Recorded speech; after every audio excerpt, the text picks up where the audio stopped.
Namaskar students. So the students of class 4, be ready for today's computer class. Already I have given the annual syllabus for the computer examination. That means the chapter 7, 9 and 10. That is the annual syllabus. Chapter 7, 9 and 10. Now today I will discuss the chapter 9, that means welcome to MS PowerPoint 2007. MS PowerPoint 2007. So what is PowerPoint? First you have to know what is PowerPoint. PowerPoint is a complete presentation of graphics package. PowerPoint is a complete presentation of graphics package developed by Microsoft Office system and runs on Microsoft Windows and Mac OS computer operating systems. তার মানে হচ্ছে MS PowerPoint বা Microsoft PowerPoint হচ্ছে একটা presentation graphics. অর্থাৎ presentation graphics বলতে আমরা টিভিতে যে সমস্ত অ্যানিমেশন গুলো দেখি, যে সমস্ত আমরা কার্টুন ছবি দেখো বা কার্টুনের পিকচার দেখো বা কার্টুন সিরিয়ালগুলো দেখো, যেমন ধরুন ছোটা ভীম, মোটু পাতলু, বা লিটল কৃষ্ণা, এই যে এগুলো সব কম্পিউটার গ্রাফিক্সের মধ্যে করা হয়। এই সমস্তগুলো কিসের মাধ্যমে করা হয়? না, কম্পিউটার গ্রাফিক্সের মাধ্যমে করা হয়। ঠিক আছে? এটা কি বলছে? সাম আদার প্রেজেন্টেশন সফটওয়্যার। আর এছাড়া আরো কিছু সফটওয়্যার আছে যেটা নিয়ে কমপ্লিট পাওয়ার পয়েন্টটা হয়। সেটা হচ্ছে office impress presentations, Harvard graphics and Lotus freelance graphics. এই তিনটা ধরনের আরো গ্রাফিক্স সিস্টেম দিয়ে পুরো পাওয়ার পয়েন্টটাকে অপারেট করা হয়।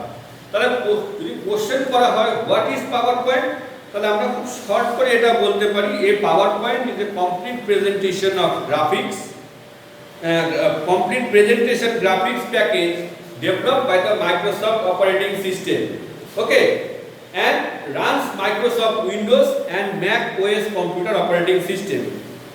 ঠিক আছে? এভাবেও আমরা এটাকে বলতে পারি, বা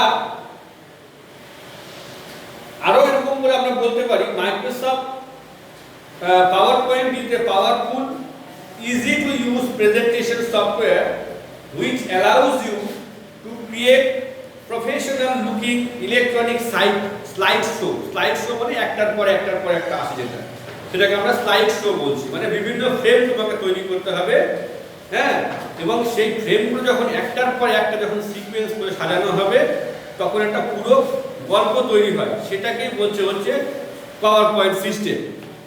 presentation, what is presentation?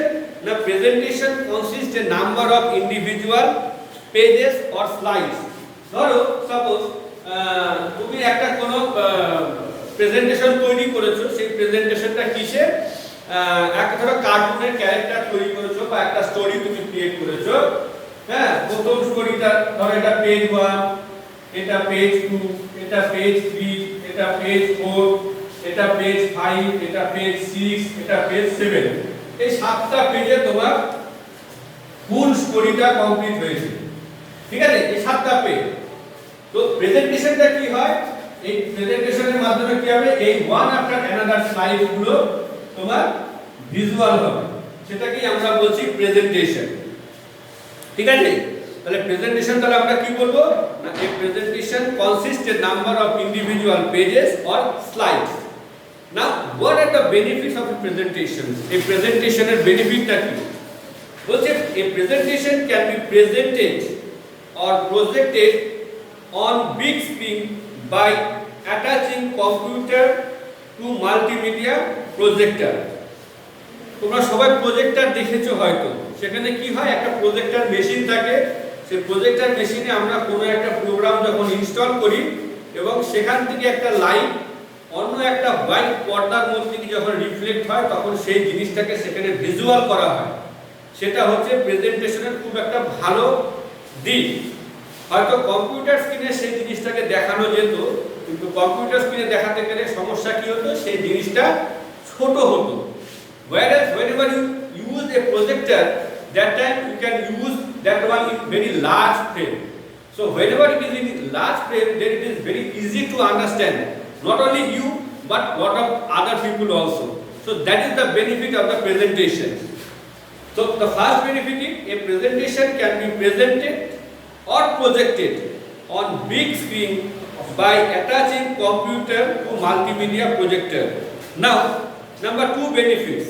It is very easy, it is very useful way to present a view to the visual aids.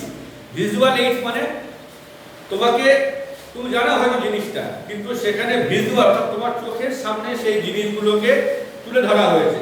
Suppose ধরো তোমার ক্লাসে সায়েন্স ক্লাস হচ্ছে তোমার একটা, হ্যাঁ, তোমার সেই সায়েন্স ক্লাসে স্যার তোমাকে একটা জিনিস বোঝাচ্ছে, সেই জিনিসটাকে যদি সেই ভিজুয়াল বা অডিও ভিজুয়াল যদি করানো যায়, তাহলে কি হবে, তোমরা সেই জিনিসটা বুঝতে পারবে। যেমন ধরো তোমাকে স্যার দেখালো একটা গাছ সম্বন্ধে আলোচনা করতে, তুমি গাছ দেখেছো বাট তোমার প্রপার সেটা নিয়ে কোনো এক্সপ্লেনেশন নাই, সঙ্গে সঙ্গে কি করা হলো, ভিজুয়ালের মাধ্যমে সেখানে শো করা ছিল। টিচার কি করলো, সেখানে তোমাকে একটা গাছ, সেই ভিজুয়াল তোমাকে দেখিয়ে দিল, তোমার গাছের সম্বন্ধে একটা কনসেপ্ট তৈরি হয়ে গেল।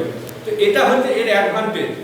কি করা হয়, it is very useful way to present a view through their visual aids. এই ভিজুয়াল অর্থাৎ চোখের সামনে যেটা চলে আসে আমার, সেটাকেই বলছি ভিজুয়াল। এই ভিজুয়াল এইডস এর মধ্য দিয়ে আমার কাজগুলোকে সহজ করে দেয়। আচ্ছা, তারপরে বলছে handout, speakers note, outlines can also be included in a presentation. ঠিক আছে, হ্যান্ডআউট, স্পিকারস নোট অর্থাৎ যে কথা বলছে তার কিছু নোট বা আউটলাইনস, যেটা মেইন জিনিস, সেই সমস্ত কিছু এই প্রেজেন্টেশনের মধ্যে থাকে। Next one is starting power point. How to start the power point, কি করে পাওয়ার পয়েন্টটা স্টার্ট করব। এটা তো খুব একটা সোজা জিনিস নয় যে আমি কম্পিউটার অন করলাম আর পাওয়ার পয়েন্ট চলে আসলো। তাহলে কম্পিউটার অন করতে গেলে ফার্স্ট আমরা জানি সবাই কি করে কম্পিউটার অন করতে হয়। দেন to start the PowerPoint we have to follow some steps. First, click the start button, then all programs came like that. If this is a computer screen, here have so many icons here. Okay, these are icons. So here have the option start. We have to click start option here. Okay, then from here a box will appear here. Then a box will appear here. Here write all programs. So we have to click all program. Then another page open. Then another page open. Okay. Then here have Microsoft MS Office. Okay. আরো কিছু কিছু option সেখানে থাকে। Then you have to click Microsoft Office. Then another page open. Then another page open. Then you can see here MS PowerPoint 2007. Then we have to click, then a certain page is open. So in this way we have to go the Microsoft PowerPoint 2007. Again I repeat, first you have to click the start button, then you have to click all programs, then from all programs to Microsoft Office, then from Microsoft Office to MS PowerPoint 2007, then we reach in that position. Okay, now last one is how to create a blank presentation. আমরা কি করে একটা blank presentation তৈরি করব, এটা খুব গুরুত্বপূর্ণ জিনিস। হ্যাঁ, blank presentation মানে একটা এমনি blank প্রোগ্রাম তোমাকে তৈরি করতে বলা হয়েছে। কি করে করবে, ফার্স্টে কি করতে হবে, অফিস বাটনে যেতে হবে আমাকে, সেখান থেকে অফিস বাটনে গিয়ে আমরা ক্লিক নিউ অপশন টিপব। দেখো তোমাদের পেজ নাম্বার 71 এর মধ্যে ছবি দেওয়া আছে। দেখো ফার্স্ট অফিস বাটনে গেছে, সেখানে গিয়ে দেখো ইয়েলো কালার যেটা আছে সেখানে দেখো দেখাচ্ছে নিউ, সেই নিউটা আমরা ক্লিক করছি। সেই নিউটা ক্লিক করাতে কি হচ্ছে, আমাদের এই ব্ল্যাঙ্ক প্রেজেন্টেশন, দেখো একটা ব্ল্যাঙ্ক প্রেজেন্টেশন এখানে দেখা যাচ্ছে, সেই ব্ল্যাঙ্ক প্রেজেন্টেশনটা ওপেন হয়ে যাচ্ছে। ঠিক আছে, তো এইভাবে আমরা প্রেজেন্টেশন তৈরি করব। এবার প্রেজেন্টেশনের মধ্যে কি থাকে না, অনেকগুলো স্লাইড থাকে বা অনেকগুলো পেজ থাকে, যেগুলো কালেকটিভলি একটা যখন কালেকটিভলি বা প্রপার সিকোয়েন্সে যখন সাজানো হয়, সেটা একটা প্রেজেন্টেশন তৈরি হয়। ঠিক আছে, তো আজকে এই পর্যন্ত থাকলো। নেক্সট ক্লাসে আমি আরও যে বিভিন্ন বিষয়গুলো আছে সেই বিষয়গুলো নিয়ে আলোচনা করব। তোমরা অবশ্যই এই পাওয়ার পয়েন্ট চ্যাপ্টারটাকে খুব ভালো করে পড়বে, কেন এটা তোমাদের কাজে লাগবে। ঠিক আছে, নমস্কার।